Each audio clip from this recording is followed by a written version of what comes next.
Hi guys, thank you so much for coming today. My name's Amanda, and my question is, in season 11, when Cass took over the vessel from Lucifer, what do you think his punishment was?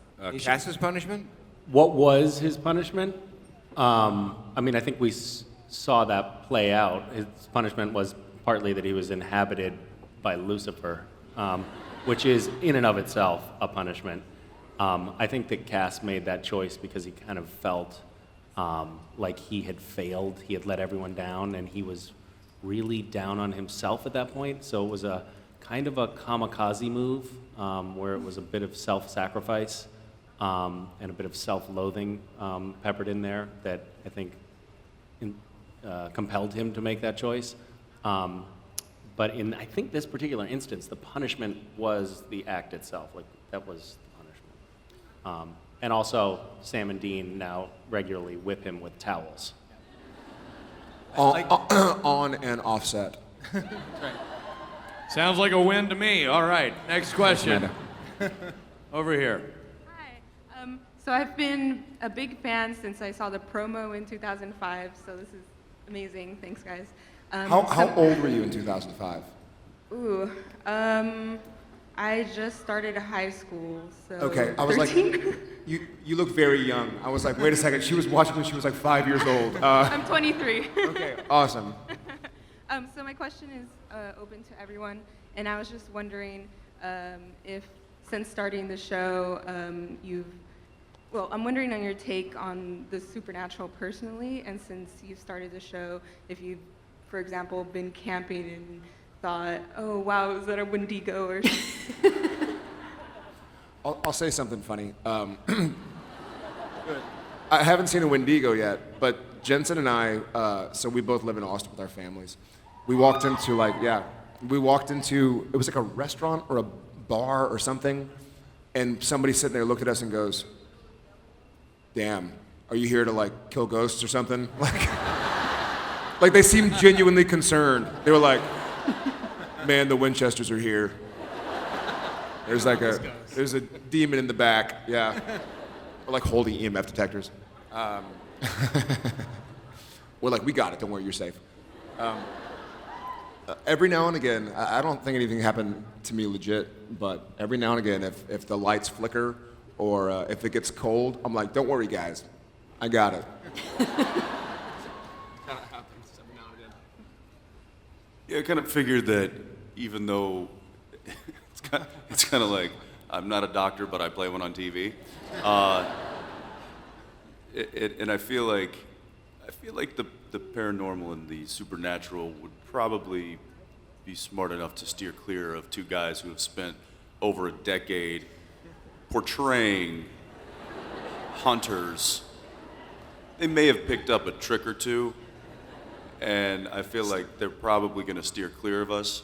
That being said, if we ever do run into an issue, I feel like I could handle myself. Cut to Jensen running, screaming. Screaming. Well, you heard it here first. Yeah, cut to yellow fever.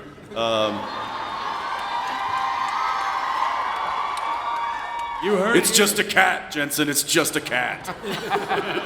It was scary. It was scary. For any spirits in the underworld listening today, Jensen Ackles just laid down the challenge. So there you go. Have at him. Bring it.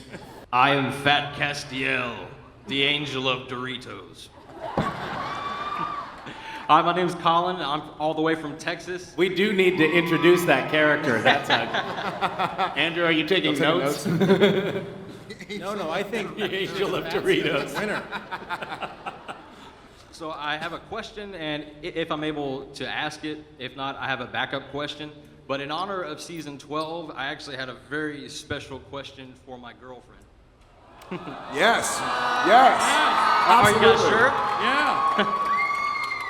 Will you come up here? That was your question? No, that wasn't it. That was your question. You used it up. How much does she know about the show? We've been watching your show from the very beginning, and we want to share this very special moment with our friends and family here at Comic-Con. We love you all. Thank you very much for everything that you do. And I want to say to you, my love, I've loved you since the very first moment that I saw you. You are the sun that brightens my day, and you are the moon of my life. I can't think of anybody else I would want by my side, slaying zombies and killing vampires and killing demons and whatever else is out there. Wendigos, those things. So what I'm trying to ask you, I think this comes off. Let's try it out. Okay. Ashley Elizabeth Rhodes, will you marry me?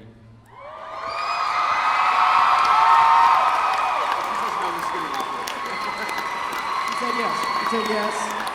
Hug you now. We're gonna play-by-play, Robbie. Kiss her! Kiss her! Yes, sir.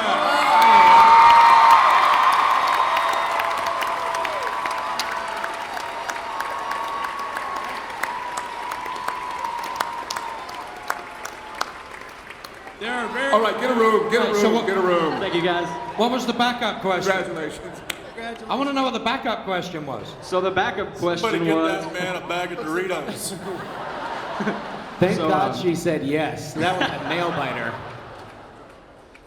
so my backup question was, for several seasons, we were trying to figure out who had the deeper voice. Was it Cass or was it Dean?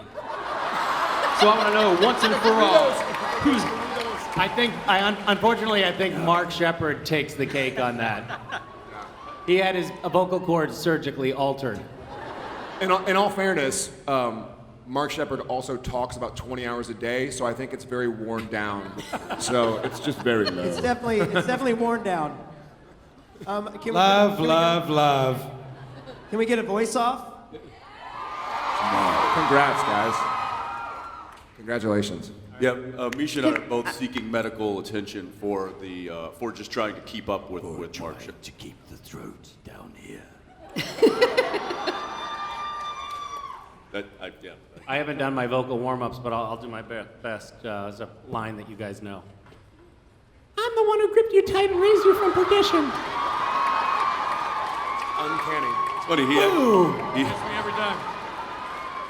he sounds like that in the morning. How do you know?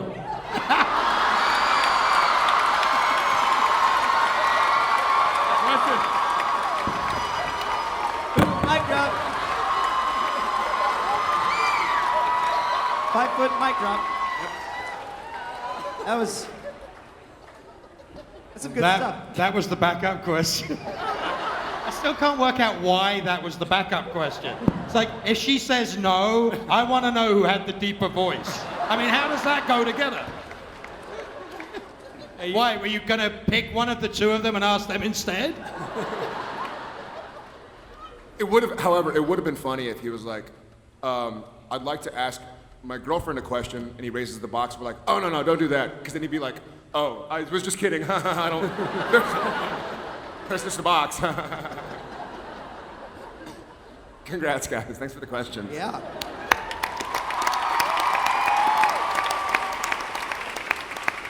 I think it's a beautiful thing when a satanically themed television show can bring people together. That may have been one of the first wedding proposals that included talking of the people you're going to kill together. We're gonna kill demons. I want him as one of the demons on the show. I like him. Yes. All right, you're right there. Young lady. Hi. Thank you guys for being here. Don't know how to follow that. You better read it. I'm already married. So Jensen posted a photo for Jared's birthday. Happy late birthday, by the way. Thank you. And it had your kids and said you guys were gonna have, you're raising a future generation of hunters. And so my question is, what would you guys like that to look like if all of your kids had a spin-off? And would you guys like to come back as like a Bobby or something?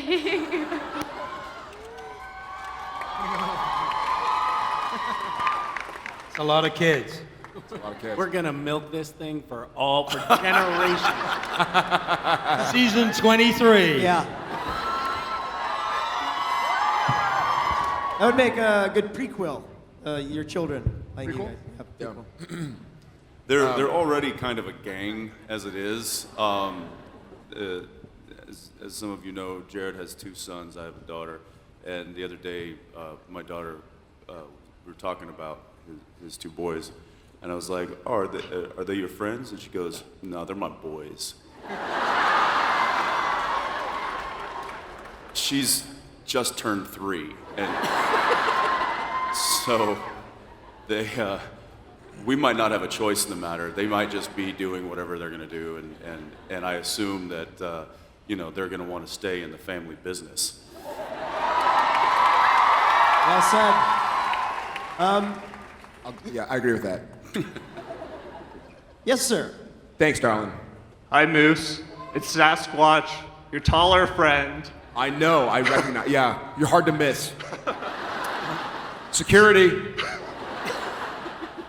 So this goes for any of you who want to answer the question. What's a facet in your character's personas that you haven't explored yet, or you haven't explored as deeply as you'd like to, and how would you like to do that? Killing billions of people. You have explored that. Oh, right, yeah. You know, I will say, I think maybe either Rob or Richard made the joke earlier that there are not a lot of scenarios that we could legitimately bring up in as a future episode that hasn't already happened. But there is, and having Mom back is something really interesting for me as a person, as Jared Padalecki to explore, but also for Sam Winchester. Seeing these guys, Sam and Dean, they even though they grew up with a father, they kind of grew up on their own because their father was one-track minded. He was after Azazel, he was after Yellow Eye Demon, he wanted to exact vengeance. And so they kind of raised each other.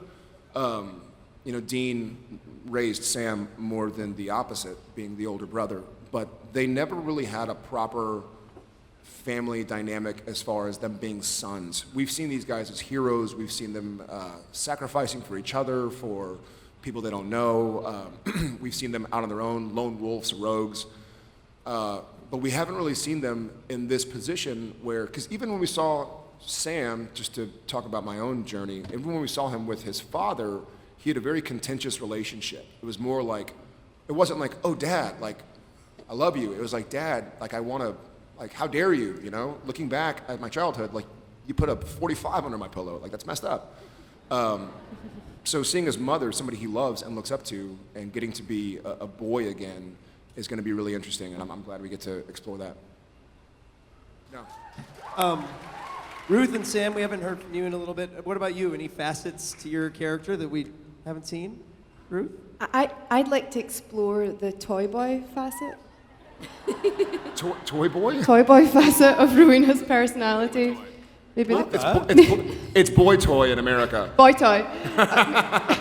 Maybe the personal masseuse area. Okay, all right. La la la la la la la. That's my mom. Something like that. Okay. Oh, good. Sam? Well, I think that as Mary, it's pretty much anything except like the perfect mom persona. Like everything else is open because that's all it's been so far. It's just sort of cookies. So I could Or, cook I'm on them fire. myself. Yeah. Too soon? Yeah, really? Guys, it's been like, yeah. So, just being a person, a fully actualized person. I want to see, and I think we will, but I'd like to see the hunter side of Mary. And it'll be interesting to see the similarities between what and how she deals with the supernatural and how the boys deal with it, because she is their mother, and so those kind of similarities might be really fun to explore. I think that'd be cool. All right, young man. Last question. Oh. You own it. Oh God, this thing's No pressure. No pressure. This is about the fan fiction episode from season 10. Is it based off of real fan fiction for Supernatural? It's a great question. Andrew? It was not based off a specific fan fiction, but I think it was based off a lot of things that we're aware of from our fans on social media and things like that, where you guys are great. And that episode was really kind of a tribute to you, and I'm glad people liked it so much. This has been a fantastic panel. Gentlemen, parting words, final thoughts? Don't look at me. Go ahead, Bob. Misha's a giver. No, I think our only parting thought was I don't think you ever get into a year 12 if you don't have incredible fans like you people out there. And not only with the ratings of the show and all the support, but that you encourage us to keep making the show as original as we can and to not retread storylines and not sit on our laurels, but to keep the show fresh. And I think, to get up every day, especially for me, being here from the beginning, and to try to do that, you have to draw an inspiration from the fan base and what you guys expect from us. So, we think season 12 is a great testament to you, and we thank you for that.